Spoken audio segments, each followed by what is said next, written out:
Hello, everybody, and welcome to another episode of Versus here on BC Buckets. I'm Matthew Brune, and joining me once again is Colin Mitchell here to continue this series. This is third episode for it, Colin here, and I think I'm 2-0. So you have to get on the board at some point here. I am representing Keegan Murray from Iowa. You are representing AJ Griffin from Duke. And yeah, we're going to see who has the better prospect outlook, who has the better career outlook. So, do you want me to go first this time with Keegan Murray? Or do you want to go first with AJ You Griffin? tell me. You're the intro guy. I have won the first two, so I should pick. You're right. I'll let you go first. I'll let you go first. Thanks. AJ Griffin from Duke. I know you're excited about this one. I, Why? I, I What makes him such a good player? so AJ Griffin, 6'6", 222, only 18.8 years old, about to turn 19. He basically played as a high school age player. So, just going to that level at Duke with Paolo and Mark Williams and all those guys, that's already in my head a plus. Obviously, his averages didn't look great because he played with those players. So 10.4 points per game, 3.9 rebounds, 1 assist, but he was 44.7% from three, and that's on 4.1 attempts per game. So this guy is a spot up shooter.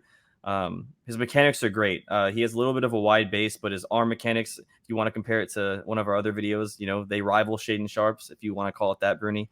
Yeah. And on spot ups, he averaged 1.17 points per possession, which is really great.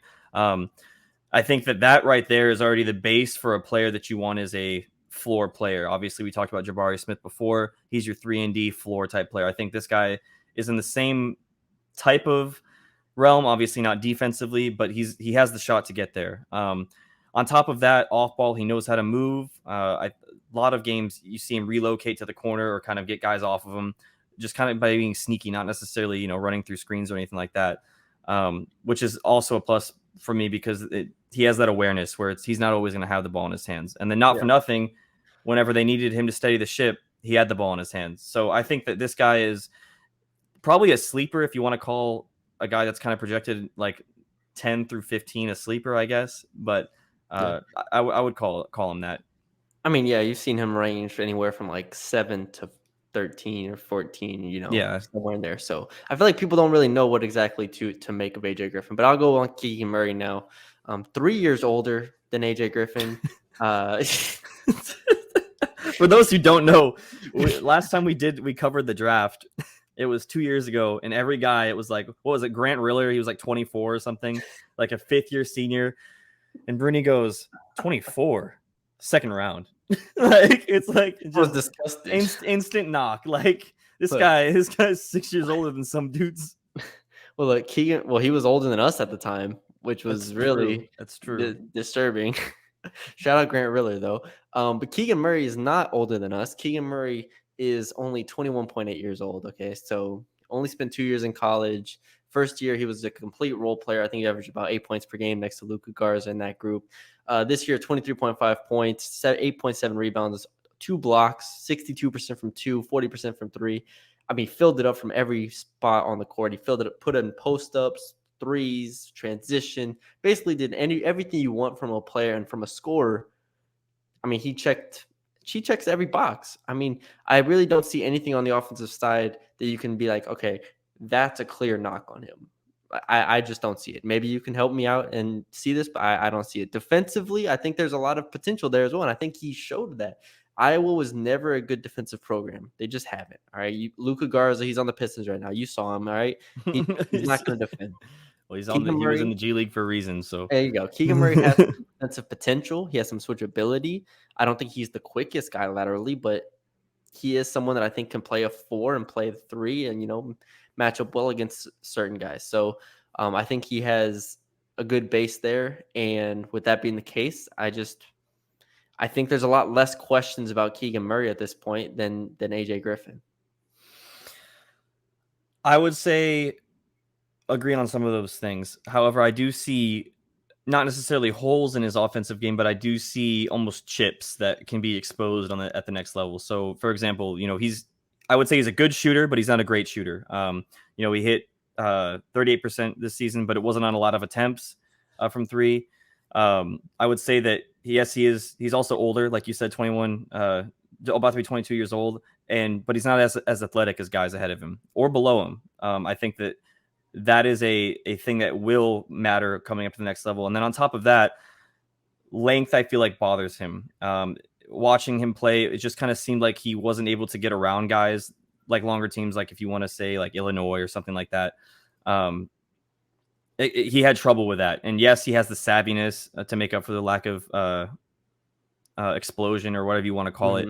I just don't see it being a overly great offensive player or even good offensive player in the NBA. Now, yeah, he can get some shots up, but I see him like an Otto Porter. Like he could go off for like 20 a night, one night, but I don't think it's going to be a situation where he's going to be the go-to guy at any point. And for I think he's projected 5th, 6th or something like that. I think for a guy like that, and we're comparing him to a guy that might go between 7 and 13 and maybe even lower because of his injuries, I think that it's tough to differentiate the two and then justify picking a guy like Keegan Murray up that high. So you kind of mentioned I think the half court off the dribble stuff is could be concerning. It is also noteworthy that a lot of his touches in college came in the post to a degree, which likely will not translate the same way. We've heard a lot about that. Speaks to his strength, which isn't quite there. I think there's just too much here to pass on if you're in that 6, 7, 8 range. I just think there's too much of a polished offensive skill set here. You're not looking at a guy and you're like, okay, what are we getting exactly from him? And if you look in the range, I know we're not talking about, who's going to get drafted higher, whatever, but if you look at the 6 through 8 range, you got Pacers, Blazers, Pelicans, even 9 to the Spurs. I think you're looking at teams that kind of need someone with refined ability, right? You want someone to play off of Damian Lillard. You want someone to step into that Pelicans culture that they've built there and kind of fill it up. So I think Keegan Murray is just way too polished and way too talented of a guy to let go. And while I personally like AJ Griffin as a prospect quite a bit, I don't trust it. I don't trust him completely. I don't trust him the way I trust Keegan Murray. I really don't. And that's before you even getting into the injuries, right? That held him out for 2 years of high school, right? And he did miss a few games early in the year for Duke, but he did come back and play really well at the end of the year. So I don't want to use that as the reason why Keegan Murray is better. I'm just looking at the picture as a whole. You look at Keegan Murray and you say, all right, this guy, you know what you're going to get. AJ Griffin, just it's not quite a finished puzzle yet for me. Right.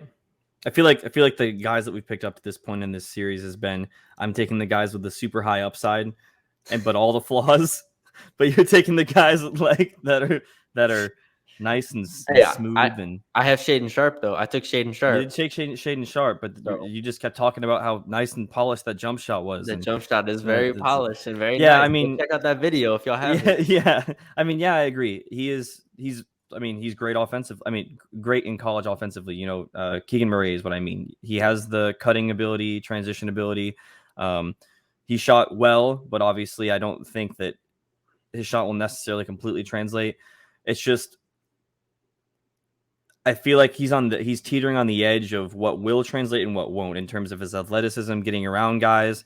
And I think it'll become a situation of where he's the guy that is limited to, cutting or never having the ball in his hands, I guess. And like you said, the post scoring, although, yeah, it shows that he can finish around the rim, and he did a lot of that, left or right hand. I think that it's going to limit him to where he's not going to have the ball in his hands. He's going to be in the corner. He's going to be doing backdoor cuts. He's going to be coming off of screens, off ball. I think that that's where his limit is in my eyes.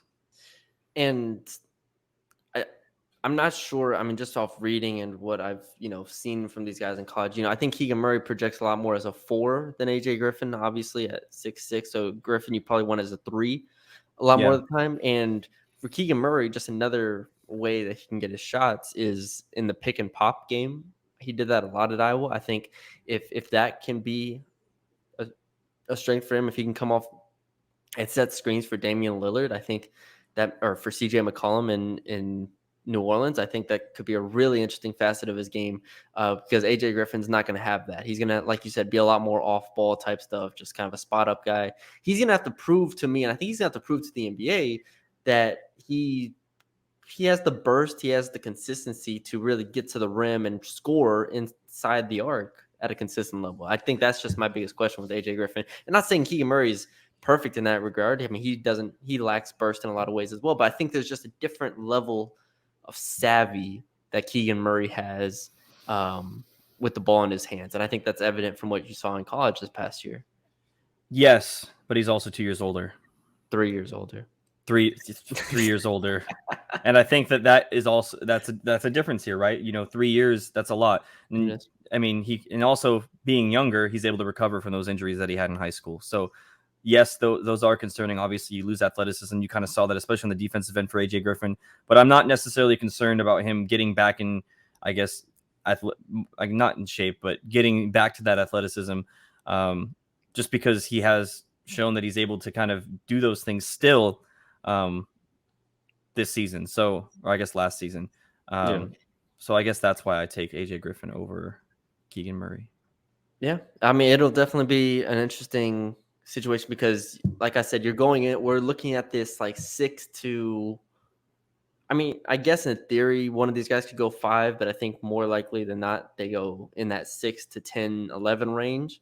And when you look at that, I think these are really the only 2 guys. Maybe Jeremy Sohan from Baylor. Like, those are the 3 guys that you look at as like the four, the tweener types, the 3-4 that teams could need. So that's why we wanted to do these videos to compare them, because that's kind of what the NBA teams are doing at this point, right? They're looking at, hey, we need a 6'7", 6'8" guy.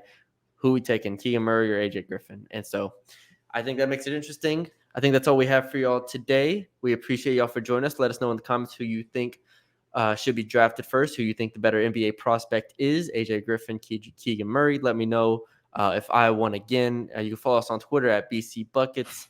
Leave a like, comment, share, subscribe, all that good stuff. We appreciate y'all for joining us, and we'll talk to y'all later.